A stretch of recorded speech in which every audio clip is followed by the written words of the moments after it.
और जिस दिन से सुशीला ने सुना है कि कृष्ण सुदामा के मित्र हैं, उस दिन से सुशीला की बस एक ही जिद है कि हे पतिदेव, द्वारिका जाहु जी, द्वारिका जाहु जी, आठहु याम यही हट ठानी, जात ही दई है लदाए लदा, भरी है लिए तू यही जिय जानी, आवे कहाँ से अटारी अटा, जिनको है लिखी विधि टूटी सी छानी, जाके ललाट दरिद्र लिखो, कहू को तेहि मैट सके गो अमानी। सुबह से शाम तक, शाम से सुबह तक सुशीला बस यही कहती कि द्वारिका जाओ, द्वारिका जाओ, द्वारिका जाओ। सुदामा कहते हैं, मैं जानता हूं तुम मुझे द्वारिका इसलिए भेजना चाह रही हो, जब कृष्ण मेरी इस स्थिति को देखेंगे, जब कृष्ण मेरे इस शरीर की निकली हुई हड्डियों को देखेंगे, जब कृष्ण मेरी इस निर्धनता को देखेंगे, तो ये सब देख करके कृष्ण मुझे धन देंगे, तुम मुझे धन लेने के लिए भेज रही हो। पर सुशीला, विधाता के लेख को कोई मिटा नहीं सकता।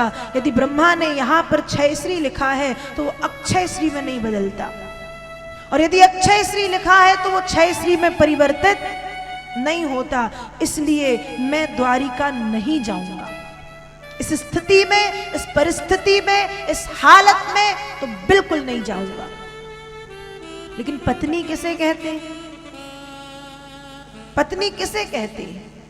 पत्नी उसे कहते हैं जो पतन के मार्ग पर जाने से रोके।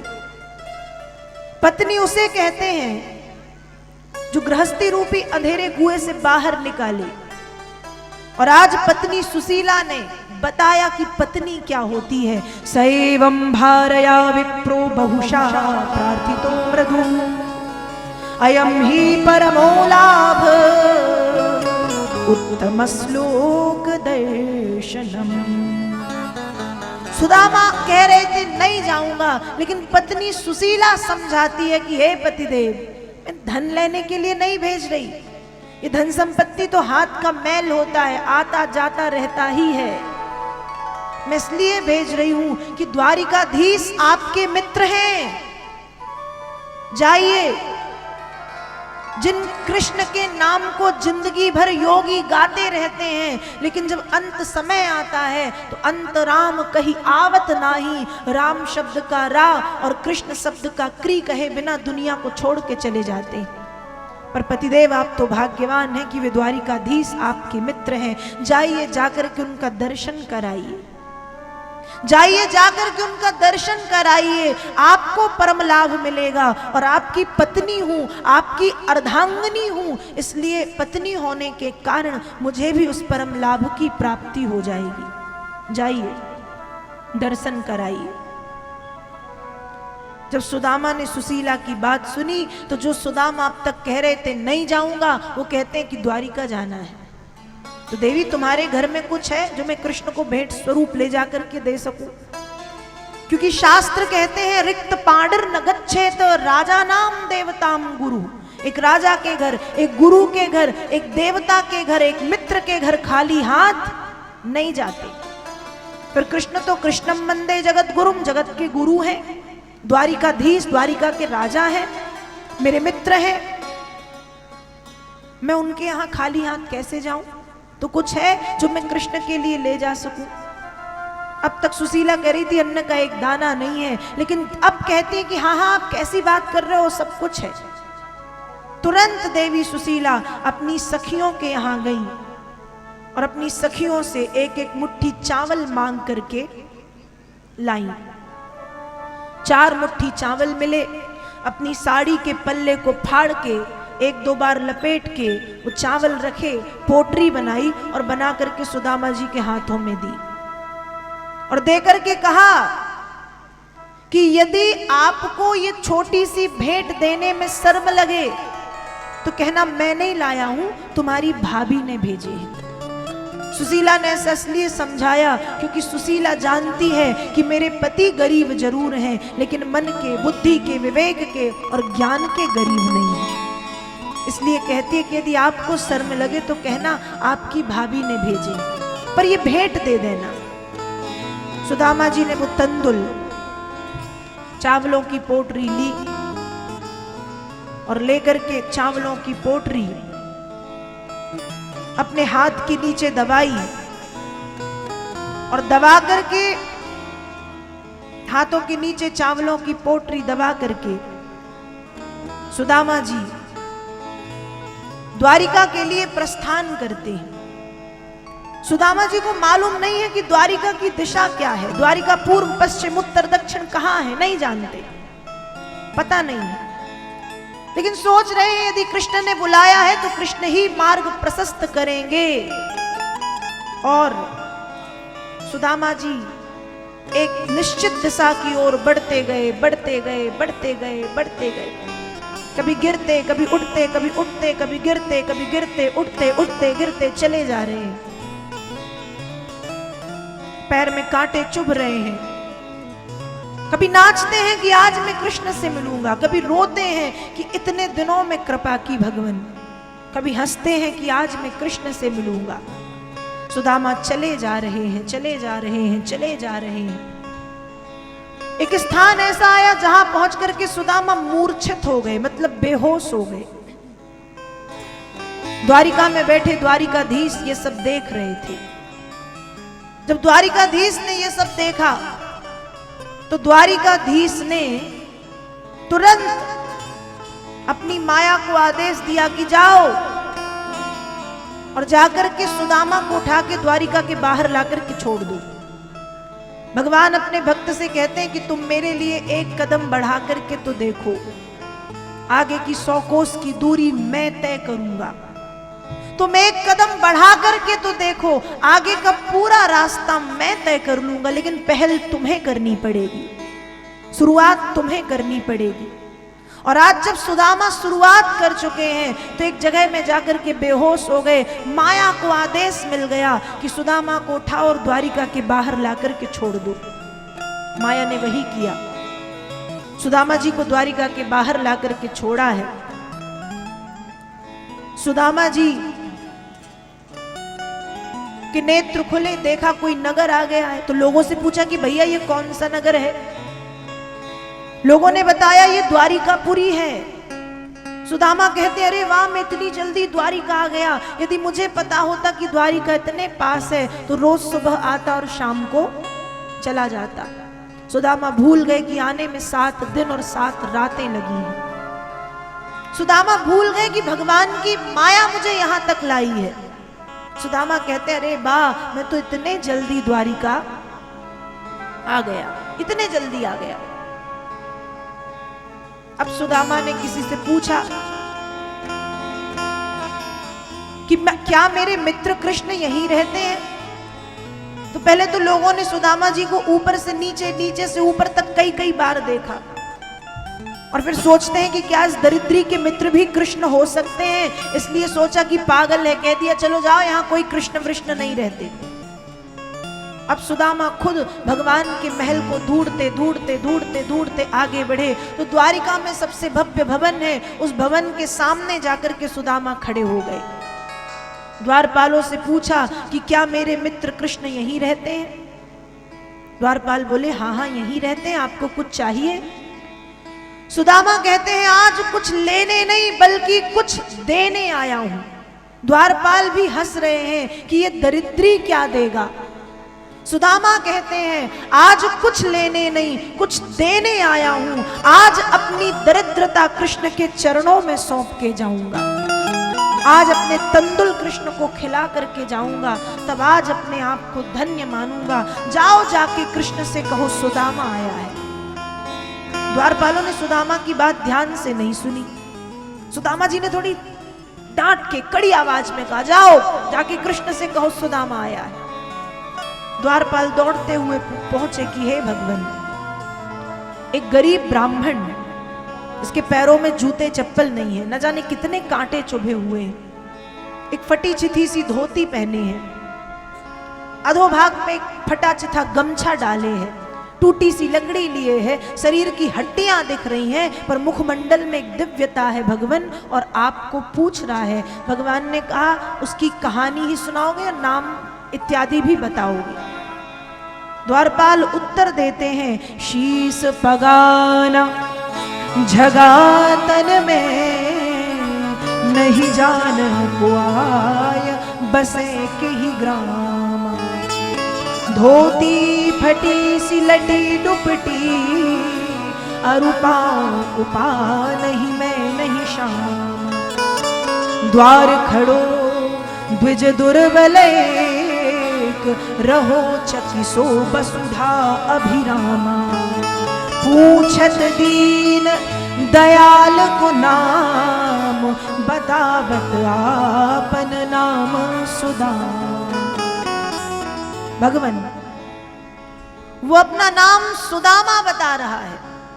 भगवान ने जैसे ही सुना कि सुदामा आया है, अब तक सुदामा कृष्ण से मिलने के लिए पागल थे, अब कृष्ण पागल हो गए कि सुदामा बाहर खड़ा है। तुरंत सिंहासन से खड़े हुए, जब हड़बड़ा के खड़े हुए तो मुकुट गिर गया, पीतांबर सरक गया नीचे, भागना शुरू किया तो चप्पल पादुकाएं पहनना भूल गए। आज द्वारिका की 16,108 पटरानियां एक टक देख करके रह गई, कौन आ गया जिसके लिए ऐसी हड़बड़ाहट। मुकुट नहीं लगाया, पीतांबर छोड़ दिया, पादुकाएं पहनना भूल गए और भागते हुए सुदामा सुदामा कहते हुए चले जा रहे हैं। दास दासियों से टकराते हुए, महल के खंभों से टकराते हुए, गिरते उठते हुए कृष्ण सुदामा सुदामा सुदामा सुदामा कहते हुए चले जा रहे हैं। और बाहर खड़े सुदामा कह रहे हैं कि नाथ, हो सकता है आप मुझे भूल गए हो, क्योंकि मेरे जैसे तो न जाने कितने रोज आते हैं।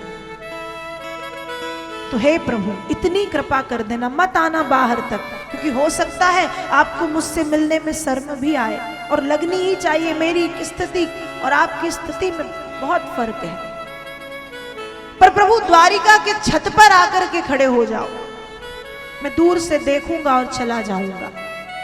मुझे देख के हंसना मत, मुझसे बात मत करना, मेरे से बोलना मत, मेरी ओर देखना तक मत, बस आकर के खड़े हो जाओ, मैं दूर से देख करके लौट जाऊंगा। यहां भगवान भागते हुए आ रहे हैं और बाहर खड़े सुदामा निवेदन कर रहे हैं। सुदामा कहते हैं, तेरे द्वारे आया हूं, तेरा ही सहारा है,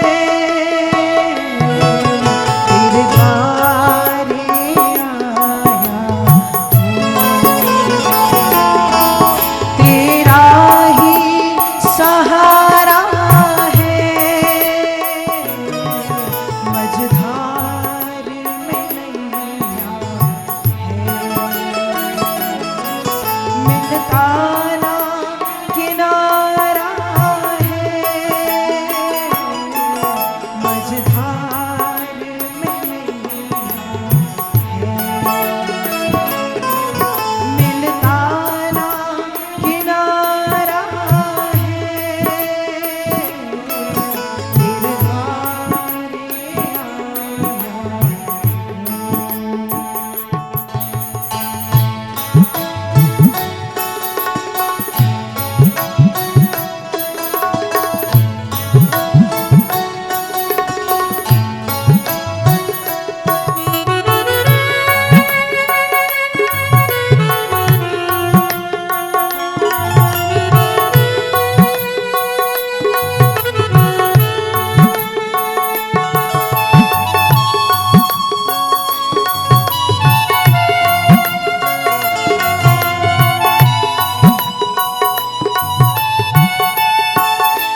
खड़े भगवान का इंतजार कर रहे हैं। भगवान भागते हुए बाहर आए, दोनों बाहें फैला करके सुदामा सुदामा कहते हुए सुदामा को प्रभु ने अपने बाहों में भर लिया। और आज इस पवित्र मिलन को देख करके करुणा स्वयं आश्चर्य में पड़ गई कि मेरा स्वरूप सुदामा में है या मेरा स्वरूप कृष्ण में समाहित है। द्वारिका के दास दासियां, सैनिक सेविकाएं, 16,108 पटरानियां आज स्तब्ध होकर के देख रहे हैं कि आखिर ये कौन है जिसके लिए द्वारिकाधीश की हालत ऐसी हो गई। और फिर सुदामा के पैरों पर जब दृष्टि पड़ी भगवान की तो एक एक करके कांटे निकालने प्रारंभ किए और इतने आंसू भगवान के गिरे हैं नेत्रों से कि सुदामा जी के पैर कृष्ण के आंखों के आंसुओं से पखर गए, धुल गए। सुदामा जी को उठा करके भगवान महल के भीतर ले गए, चर्चाएं की, स्नान इत्यादि करा के सुंदर वस्त्र पहना के भोग प्रसादी पवाई है। प्रश्न किया है क्या तुमने विवाह किया? सुदामा जी ने सब बताया। अब भगवान कहते हैं कि जब तुम ब्राह्मण हो, तुम्हारी पत्नी मतलब मेरी भाभी भी एक ब्राह्मण पत्नी है, तो इतना तो जानती होंगी कि मित्र के यहाँ खाली हाथ नहीं आते, तो बताओ मेरे लिए क्या लाए हो? सुदामा जी कहते कृष्ण तुमको लगता है मेरी हालत देख के मैं कुछ ला सकता हूं? भगवान ने कहा बिल्कुल, मैंने कब कहा कि तुम सोना चांदी गहने जेवर अलंकार आभूषण कुछ भी, क्या एक फूल भी लाए हो मेरे लिए? सुदामा कहते नहीं। भगवान ने कहा पक्का नहीं? सुदामा कहते नहीं। भगवान बोले खड़े हो। सुदामा खड़े हुए, हाथ ऊपर करो, एक हाथ ऊपर एक हाथ नीचे। भगवान ने कहा दोनों ऊपर करो। सुदामा कहते हैं आ रहा था, गिर गया, चोट लग गई, ये हाथ सीधा नहीं होगा। भगवान बोले नहीं होगा तो करना पड़ेगा, नहीं तो भाभी बोलेगी कि मित्र के यहाँ गए थे और चोट खा के आ गए। और हाथ पकड़ के प्रभु ने खींच दिया। जैसे ही खींचा, हाथों के नीचे से चावलों की पोटरी गिरी और गिर करके खुल गई। और जैसे ही खुली, एक मुट्ठी तंदुल भगवान ने खाए हैं, उठा करके बड़ी प्रेम से खाए। और खाते खाते कहते हैं नन्वे तदुपनीतम में परम प्रीरणम सखे तर्प यत्यंगमा विश्व में थे प्रथुक तंदुला। मित्र, तेरे तंदुल इतने मीठे हैं कि मुझे मैया यशोदा के हाथ की खीर की याद आ गई। मना करता था नहीं खाना और सारी खा जाता था। सुदामा बोले भगवान इतने ही थे? भगवान ने कहा पागल, ये इतने नहीं, इतने हैं कि संसार के प्राणियों की भूख तो क्या प्यास भी मिट जाएगी, इतने अधिक और इतने मीठे हैं। दूसरी मुट्ठी भगवान ने उठाई कि पीछे से रुक्मणी मैया ने आके हाथ पकड़ा। अब मन में बात हो रही है, रुक्मणी कह रही है क्या है? भगवान ने कहा आपको दिख नहीं रहा मैं चावल खा रहा हूं? रुक्मणी मैया कहती है प्रभु आप जानते हैं मैं कहना क्या चाह रही हूं। एक मुट्ठी खा करके आपने सुदामा को अपार वैभव दे दिया है, यदि दूसरी मुट्ठी खा ली आपने तो वो देवता रो रहे हैं आकाश में खड़े होके, क्योंकि आपको केवल सुदामा दिख रहा है और मुझे तीनों लोग दिखाई दे रहे हैं। दूसरी मुट्ठी खाई तो तीनों लोग सुदामा के हो जाएंगे, और तीसरी मुट्ठी कहीं खाली तो खुद कहां रहेंगे भगवान? इसलिए बस प्रभु बहुत हुआ, आप पिता हैं, आपको केवल एक पुत्र दिख रहा है, पर मैं मां हूं, मुझे सारा संसार दिख रहा है। हाथ पकड़ लिया, ना मैं नहीं खाने दूंगी।